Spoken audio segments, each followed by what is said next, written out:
금 투자자들은 지금 웃고 있어. 금값이 계속 오르니까. 근데 비트코인 투자자들은 지옥을 보고 있어. 12만 6천 달러에서 40% 폭락해 6만 5천 달러까지 떨어졌거든.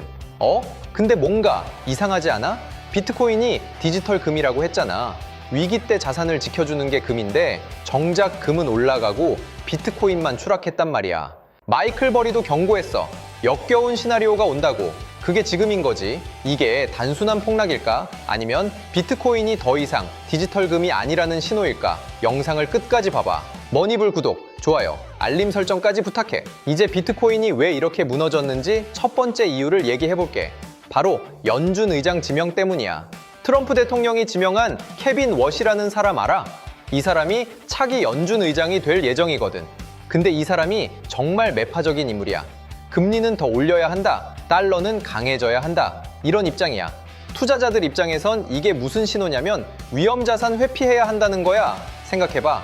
금리가 높아지면 은행에 돈을 묵혀두기만 해도 이자로 돈이 벌린다고. 그럼 굳이 변동성 큰 비트코인 같은 위험한 걸 들고 있을 필요 없겠지? 투자자들이 이렇게 생각한다는 거야. 실제로 금리 인상이 예상되니까 달러가 강해져. 달러가 강해지면 투자자들은 안전한 달러 현금을 선호해. 그리고 비트코인은 약해진다고. 이게 직결되는 거야. 2026년 2월 초 데이터를 봐. 달러 지수가 확 올라가기 시작했어. 동시에 비트코인은 40% 폭락했어. 이게 우연이 아니라는 거야. 매파적 연준 의장 지명, 금리 인상 기대, 달러 강세, 비트코인 약세. 이게 딱 이렇게 연결되는 거거든. 자, 이제 두 번째 이유로 넘어가 볼게. 바로 ETF에서 빠져나가는 돈이야. 비트코인 현물 ETF를 통해서 기관 투자자들이 대규모로 자금을 빼가고 있어. 도이체방크 분석에 따르면 정말 충격적인 규모야. 2025년 11월에만 70억 달러가 빠져나갔어. 그리고 12월에는 20억 달러, 2026년 1월에는 30억 달러가 유출됐어. 합치면 120억 달러 이상이 순식간에 빠져나간 거야. 이게 얼마나 큰 규모인지 느껴지니? 이게 뭘 의미하냐고. 한때 비트코인을 떠받들던 기관 투자자들이 이제 떠나고 있다는 신호야. 이들이 사라진다는 건 더 이상 비트코인의 미래가 없다고 판단한 거라는 뜻이지.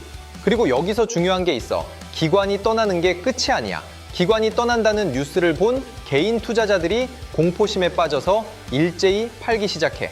이게 도미노 효과가 되는 거야. 하나가 넘어지니까 다음 게 넘어지고 그 다음이 또 넘어지는 식으로. 기관 투자자는 시장의 신뢰를 대표하는 거야. 그 신뢰가 깨지면 어떻게 될까? 시장 전체가 흔들리는 거지. 결론은 간단해. 기관이 떠난다는 건 비트코인이 더 이상 안전한 자산이 아니라고 시장이 판단했다는 뜻이야. 그리고 그 판단이 맞다는 걸 지금 가격이 증명하고 있는 거야.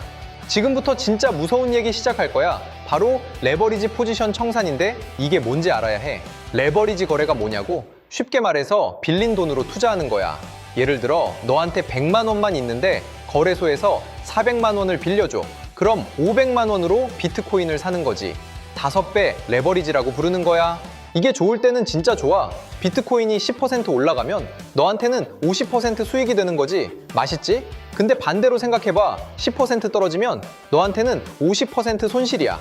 그리고 손실이 일정 수준을 넘어가면 거래소가 자동으로 강제 청산해버려. 더 이상 버틸 수 없다는 뜻이야. 2026년 초 정확히 약 25억 달러, 우리 돈으로 3조 6,500억 원 규모의 레버리지 포지션들이 한 번에 강제 청산됐어. 상상해봐. 3조 6,500억 원어치의 비트코인이 한 번에 시장에 쏟아져 나온 거야. 이건 마치 산 위에 눈이 녹아서 눈사태가 나는 거랑 똑같아. 처음엔 작은 눈송이 하나가 구르다가 점점 커지면서 주변 눈을 밀어내고 결국 산 전체를 쓸어내버리는 거지. 강제 청산, 대량 매도, 가격 추가 하락, 더 많은 포지션, 청산, 또 매도, 더 떨어짐. 이 악순환이 계속되는 거야. 도미노 효과가 벌어지는 거지. 우리가 앞에서 본 40% 폭락의 큰 부분이 바로 이 도미노 효과 때문이야.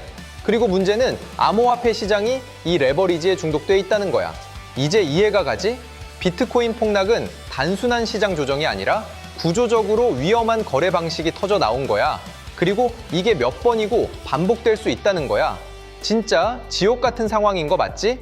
여기서 가장 아이러니한 부분이 나와. 디지털 금이라고 불리던 비트코인의 서사가 완전히 무너지고 있거든. 지정학적 리스크가 높아지면서 투자자들이 위기 자산으로 돈을 옮기기 시작했어. 그런데 뭘 봤을 것 같아? 금과 은은 쭉쭉 올랐어. 인플레이션 해지나 위기 상황에서의 자산 보호 수단으로 기능한 거지. 근데 비트코인은 반대로 내려버렸어. 이게 뭘 의미하냐면 비트코인이 애초에 주장하던 디지털 금으로서의 역할을 완전히 못한다는 거야. 진짜 위기가 올 때는 투자자들이 비트코인을 금처럼 취급하지 않는다는 뜻이야. 마이클 버리, 피터 시프 같은 비관론자들이 계속 지적하는 게 바로 이거야. 비트코인은 순수한 투기 자산일 뿐이다라고. 금은 인플레이션 시대에도 위기 시대에도 가치 저장 수단으로 기능해. 그게 몇천 년 동안 증명된 거야. 근데 비트코인은 정체성이 없는 거야. 기관 투자자들도 깨닫기 시작했어. 비트코인이 안전자산이 아니라는 걸. 그래서 신뢰가 무너지는 중이야. 이게 가장 위험한 신호거든. 다섯 번째 이유는 규제 불확실성이야. 미국의 디지털 자산 시장 CLRT 법안을 알아? 이게 비트코인 투자자들의 마지막 희망이었거든. 규제를 명확하게 해주면 기관 투자자들이 대거 들어올 거라고 기대했던 거지. 근데 수개월째 의회에서 정체되어 있어. 계속 미루고 있다는 거야.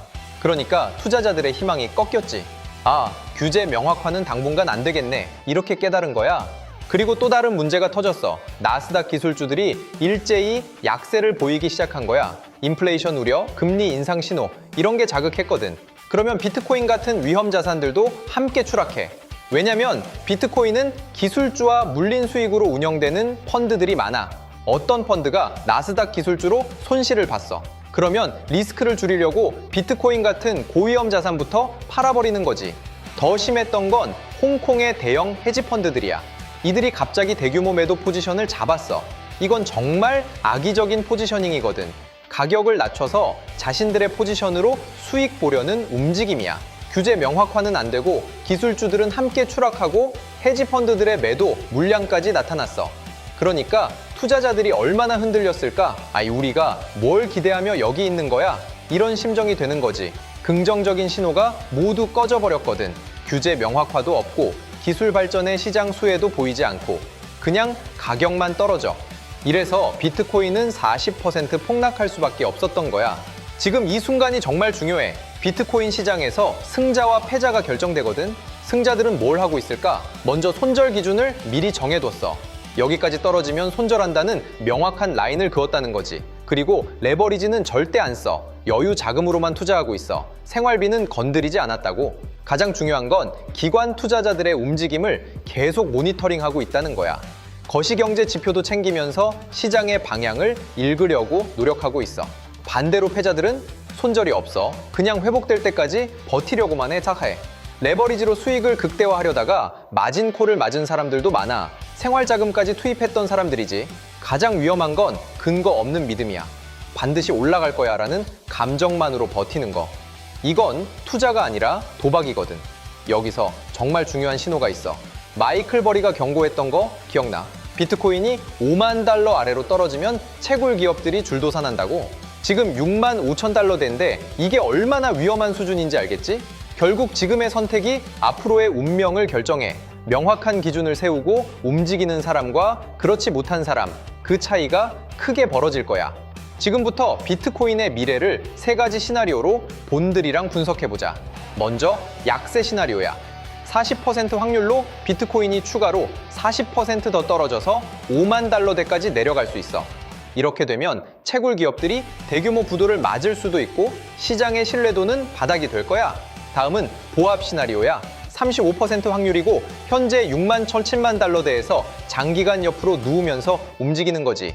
이 와중에 Q2, Q3 금리 인하 신호를 기다리면서 2026년 하반기에 점진적으로 회복될 거라는 시나리오야. 마지막으로 낙관 시나리오. 5% 확률인데 정부의 규제가 명확해지고 ETF 자금이 다시 들어오면서 하반기부터 반등하는 거야. 그러면 연말에 10만 달러 이상 회복도 가능해. AI 분석에 따르면 현재의 하락장은 Q2에서 Q3 사이에 끝날 가능성이 높대. 즉, 지옥문은 열렸지만 그게 언제까지 열려 있을지는 정해진 거 아니라는 거야. 더 중요한 건 이거야. 지금의 공포가 미래의 기회가 될 수 있다는 거지. 역사 속에서 가장 큰 수익은 항상 최악의 시점에서 나왔잖아. 물론 신중하게 판단해야 하고 무작정 사는 건 위험하지만 현명한 준비는 지금부터 시작하는 게 맞아. 님들, 지옥문은 열렸지만 그곳이 기회의 문이 될 수도 있다는 거 잊지 마. 공포심에 흔들리지 말고 데이터를 바탕으로 신중하게 판단해. 이게 투자의 기본이자 생존의 기본이야. 머니불 구독, 좋아요, 알림 설정까지 꼭 부탁해. 좋은 정보 가지고 자주자주 업로드할게.